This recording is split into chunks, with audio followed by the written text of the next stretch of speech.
ایک بادشاہ اپنی ایک بیوی سے بہت زیادہ محبت کرتا تھا۔ ایک مرتبہ اس کی دوسری بیویوں نے اس سے کہا کہ آپ فلاں بیوی سے زیادہ محبت رکھتے ہو، حالانکہ حسن میں ہم اس سے زیادہ ہیں، سمجھداری میں بھی ہم اس سے زیادہ ہیں، آخر اس میں ایسی کون سی خاص بات ہے؟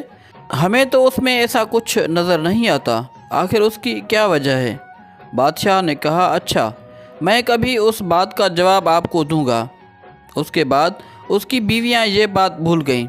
ایک دن اس بادشاہ نے اپنے گھر کے صحن میں بیٹھ کر کہا کہ آج میں اچھے موڈ میں ہوں، اس لیے میں چاہتا ہوں کہ تمام بیویوں کو اچھے اچھے انعامات سے نوازوں۔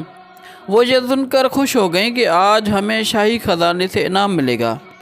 صحن میں سونے چاندی کے ڈھیر لگا دیے گئے۔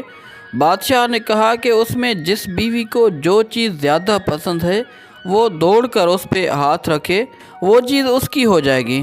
چنانچہ جس وقت میں اشارہ کروں تم دوڑ کر اپنی پسند کی چیز پر ہاتھ رکھ دینا۔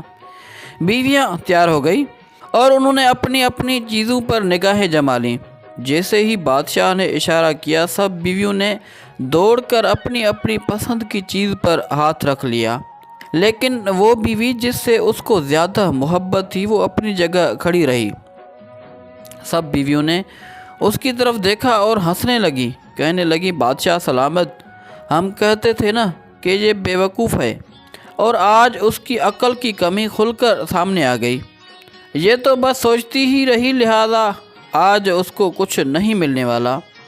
بادشاہ نے اس سے پوچھا کہ اے اللہ کی بندی، تم نے کسی چیز پر ہاتھ کیوں نہیں رکھا؟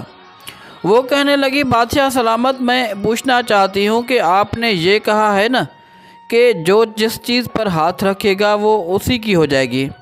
بادشاہ نے کہا، ہاں، یہی تو میں نے کہا تھا۔ اس نے یہ تصدیق سنی تو آگے بڑھی اور بادشاہ کے کندھے پر ہاتھ رکھ کر بولی کہ بادشاہ سلامت، مجھے تو آپ چاہیے۔ جب آپ میرے ہوں گے تو پھر سارا خزانہ میرا ہو گیا۔